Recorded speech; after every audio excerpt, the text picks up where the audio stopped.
আসসালামু আলাইকুম। দেখতেই পাচ্ছেন স্ক্রিনে দেখানো এই গাছগুলো হলো আঙ্গুরের চারা। আপনারাও যদি চান খুব সহজে বাজার থেকে কিনে আনা আঙ্গুরের বীজ থেকে ঘরে বসেই ছাদ বাগানের জন্য চারা তৈরি করতে, তাহলে আমার আজকের এই ভিডিওটি পুরো দেখতে হবে। পরপর দুবার ব্যর্থ হওয়ার পর এবারের ফলন আপনারা দেখতেই পাচ্ছেন। আমিও আগে ভাবতাম যে হয়তো আঙ্গুরের বীজ থেকে চারা তৈরি করা অসম্ভব একটি ব্যাপার। তবে এই ভিডিওটি যদি আপনারা সম্পূর্ণ দেখেন, আশা করি আর কারো ভিডিও দেখার প্রয়োজন পড়বে না। তাহলে চলুন এই প্রক্রিয়াটি কিভাবে করতে হয় তা আমরা সরাসরি দেখে নিই। আমাদের প্রয়োজন পড়বে বীজযুক্ত আঙ্গুর। এই ক্ষেত্রে আপনারা লাল আঙ্গুর ব্যবহার করতে পারেন বা কালো আঙ্গুর ব্যবহার করলেও হবে। তবে খেয়াল রাখবেন আঙ্গুরগুলো যেন পাকা আঙ্গুর হয়। কাঁচা আঙ্গুর নিলে কিন্তু তার মধ্য থেকে আপনারা ভালো বীজ পাবেন না। স্ক্রিনে আপনারা দেখতেই পাচ্ছেন এখানে 2 ধরনের আঙ্গুর রয়েছে। আপনারা কখনোই ছোট আঙ্গুরের থেকে বীজ নেবেন না। সবসময় চেষ্টা করবেন বড় এবং পাকা আঙ্গুরের থেকে বীজ সংগ্রহ করতে। এক্ষেত্রে আমরা পরিপক্ক বীজ পাবো। এবারে প্রয়োজন পড়বে একটি ধারালো চাকুর। ধারালো চাকুর সাহায্যে আঙ্গুরের মাঝ বরাবরই আমরা কেটে নেব। অবশ্যই লক্ষ্য রাখবেন এই কাটার সময় যেন আঙ্গুরের বীজের গায়ে কোনো প্রকার ক্ষতি না হয়। খুবই সাবধানতার সাথে এই কাজটি করতে হবে। কোনোভাবে যেন আঙ্গুরের বীজের গায়ে কোনো প্রকার ক্ষতি না হয়, তবে কিন্তু বীজ অঙ্কুরিত হওয়ার চান্স অনেকটাই কমে যাবে। আঙ্গুরের বীজ সংগ্রহ করার সময় আমরা মূলত 2 ধরনের বীজ লক্ষ্য করে থাকি। একটি হচ্ছে হালকা সবুজ রঙের এবং অপরটি হচ্ছে হালকা বাদামি বর্ণের। আমরা লক্ষ্য রাখব যেন সবসময় আমরা এই বাদামি বর্ণের বীজটাকেই নির্বাচন করতে। কারণ এই সবুজ রঙের বীজটি মূলত ভিতরে শ্বাসটি পরিপক্ক না, তবে বাদামি রঙের বীজটির মধ্যে যে শ্বাসটি রয়েছে সেটি হচ্ছে পরিপক্ক। অর্থাৎ আপনি যদি 10টা বাদামি রঙের বীজ লাগান, অবশ্যই সেটার মধ্য থেকে আপনারা 9টিতেই চারা পাবেন। আরেকটি আঙ্গুর কাটার সাথে সাথেই এর মধ্য থেকেও 2টি সবুজ রঙের বীজ বের হয়েছে। এই বীজগুলোকে আমি সাইডে রেখে দিব। আপনারা খেয়াল করলেই বুঝতে পারবেন এই বীজগুলা পরিপক্ক না। অর্থাৎ বাগানি এই আঙ্গুরটি পাকার আগেই এই আঙ্গুরটাকে হারভেস্ট করে ফেলেছে। সব বীজগুলাকে সংগ্রহ করার পর আপনারা অবশ্যই একবার এই বীজগুলাকে পানির মধ্যে রেখে পরীক্ষা করে নেবেন।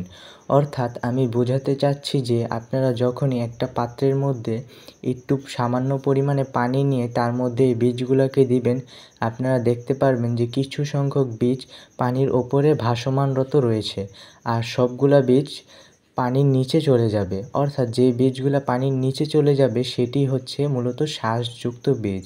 এটি হচ্ছে আরেকটি উপায় যার মাধ্যমে আপনারা বুঝতে পারবেন কোন বীজগুলোর মধ্যে আসলেই শ্বাস রয়েছে।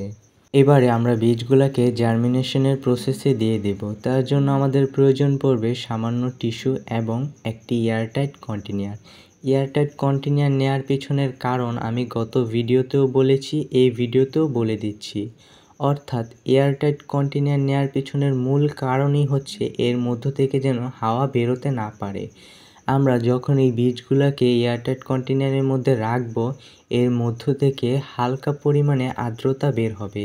তা যদি আমরা এর মধ্যে ধরে রাখতে পারি, তা এই বীজগুলোকে অঙ্কুরিত হতে অনেকটাই সাহায্য করবে। এই পর্যায়ে সামান্য পরিমাণে পানি স্প্রে করে দিবেন। এটা সাধারণ ওয়াটার। এটিকে স্প্রে করার পর এর মুখটি ভালোভাবে বন্ধ করে দিবেন যেন এর মধ্য থেকে কোনো প্রকার হাওয়া বেরোতেও না পারে বা ঢুকতেও না পারে। অবশ্যই অতিরিক্ত পানিগুলোকে ফেলে দিবেন। আর 2 দিন অন্তর অন্তর এটাকে চেক করবেন। পানি শুকিয়ে গেলে পুনরায় স্প্রে করে দিবেন। এবার 13 দিনের একটি লম্বা সময়। চলে এলাম 13 দিন পর। এখন এই ঢাকনার মুখটি খুললেই দেখতে পারবেন যে বেশিরভাগ গাছই অঙ্কুরিত হয়ে গেছে। লম্বা সময় বীজগুলা এই টিস্যুর মধ্যে থাকার কারণে টিস্যুটা একটু নোংরা হয়ে গেছে। অবশ্য আমি এরই মাঝে আরেকবার টিস্যুটা পরিবর্তন করে দিয়েছিলাম। দেখতেই পাচ্ছেন বেশিরভাগ বীজই অঙ্কুরিত হয়ে গিয়েছে। এর মধ্যে কিছু বীজ এখনও অঙ্কুরিত হয় নাই। আমরা ধরেই নিতে পারি তার মধ্য থেকে আমরা আর চারা পাচ্ছি না। দেখতেই পাচ্ছেন এই বীজগুলো যদি আমি এখন মাটিতে রোপণ করি, 4 থেকে 5 দিনের মধ্যে এর মধ্য থেকে চারা বেরিয়ে পড়বে। আপনারা চাইলে সব ধরনের মাটিতে এগুলাকে রোপণ করতে পারেন, তবে সবচাইতে ভালো হয় কোকোপিট এবং গার্ডেন সয়েল। আপনারা দুটিকে সমান রেশিওতে নিয়ে তার মধ্যে রোপণ করে দিতে পারেন। কিন্তু আমি ব্যবহার করতেছি বেলে দোআঁশ মাটি এবং তার মধ্যে সামান্য পরিমাণে গোবর সার। মাটিগুলো আমি আগে থেকেই প্রস্তুত করে রেখেছি। খেয়াল রাখবেন যেন মাটিগুলো ঝুরঝুরে হয়। আমি যে পাত্রটি ব্যবহার করতেছি সেটার মধ্যে ড্রেনেজ হোল করে নিয়েছি। ড্রেনেজ হোল না করে আপনারা কখনোই কোনো গাছ রোপণ করবেন না। এবারে মাটিগুলো আমি এর মধ্যে নিয়ে নেব। অনেকেই আবার প্রশ্ন করবে যে ভাই মাটি প্রস্তুতের ভিডিওটা কেন দিলেন না? মাটিতে কি আবার রাসায়নিক সার মিক্স করেছেন কিনা? না ভাই, আমি সাধারণত চারা গাছে কোনোভাবেই রাসায়নিক সারের ব্যবহার করি না, এমনকি আমি বড় গাছেও সহজে রাসায়নিক সার ব্যবহার করি না। এতে প্রচুর রিস্ক থাকে, গাছ মারা যাওয়ার রিস্ক পর্যন্ত থেকে যায়। টবে মাটি ভরা হয়ে গেলে আগেই একটু পানি ছিটিয়ে দিবেন, যেন পরবর্তীতে বীজ দেওয়ার পরে বেশি পানি দেওয়া না লাগে। এবারেই সবচাইতে কঠিন কাজটাকে করতে হবে। মাটির ওপর বীজগুলোকে খুবই সাবধানতার সাথে বসিয়ে দিতে হবে। আপনারা যখনই মাটিতে এই বীজগুলোকে দিবেন, খেয়াল রাখবেন যেন শিকড়ের কোনোভাবেই কোনো ক্ষতি যেন না হয়। এই ব্যাপারগুলো বারবার বলার পেছনের কারণ হচ্ছে আঙুরের বীজ তুলনামূলক অনেকটাই ছোট হয়ে থাকে, যার মধ্য থেকে যখন শিকড় বেরিয়ে যায় তখন এগুলাকে ধরা অনেকটাই টাফ হয়ে যায়। আপনারা চেষ্টা করবেন যেন কোনো সুং অথবা কাঠির সাহায্যে এই কাজগুলোকে করা। হাত দিয়ে করতে গেলে দেখা যায় এই রুটগুলা ভেঙে যেতে পারে। বীজগুলোকে লাইন বাই লাইন বসানোর পরে এর উপরে হালকা পরিমাণে মাটি ছিটিয়ে দিবেন। খেয়াল রাখবেন মাটির পরিমাণটা যেন বেশি না হয়। মাটি দেওয়ার পর নিয়ম অনুযায়ী হালকা করে পানি স্প্রে করে দিবেন। আঙুর চারা রোপণের পর সর্বনিম্ন 15 থেকে 40 দিন সময় নেয় অঙ্কুরিত হওয়ার জন্য। এই সময়টিতে আমরা বেশিরভাগ মানুষ অধৈর্য হয়ে পড়ি। আমরা ভাবি হয়তো এই বীজগুলো নষ্ট হয়ে গেছে, তা চেক করার জন্য যখনই মাটি খুঁড়ি তখন দেখি যে বীজগুলো সবেমাত্র অঙ্কুরিত হওয়া শুরু হয়েছে। এই সময়টাতে অধৈর্য হয়ে মাটির উপর কোনো প্রকার খোঁড়াখুড়ি করা চলবে না।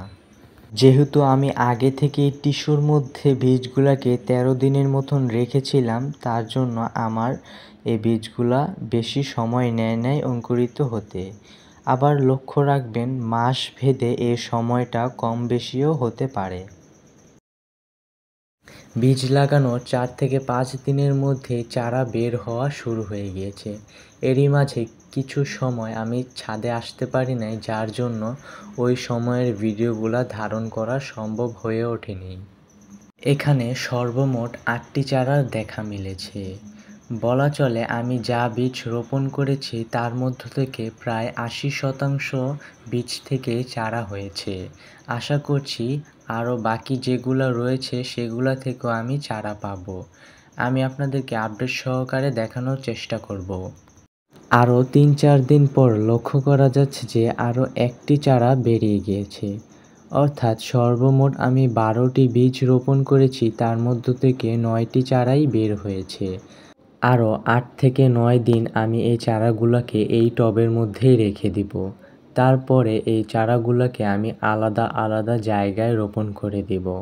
আপনাদেরকে দেখানোর জন্য এই ছোট্ট ভিডিওটি ধারণ করতে আমার প্রায় 1 মাসের মতন সময় লেগে গিয়েছে। আপনারা যারা এই পর্যন্ত এই ভিডিওটিকে কন্টিনিউ করতেছেন, আপনাদের সবাইকে জানাই অনেক অনেক ধন্যবাদ। আশা করছি চ্যানেলে যারা নতুন আছেন আপনারা চ্যানেলটিকে সাবস্ক্রাইব করে দিবেন এবং পাশে থাকা বেল আইকনটিকেও অন করে দিবেন, যেন পরবর্তী সময়ে আমার এই চ্যানেলের সব ভিডিওগুলো আপনার কাছে সবার আগে পৌঁছে যায়। দেখা হচ্ছে অন্য কোনো ভিডিওতে, ততক্ষণের জন্য আল্লাহ হাফেজ।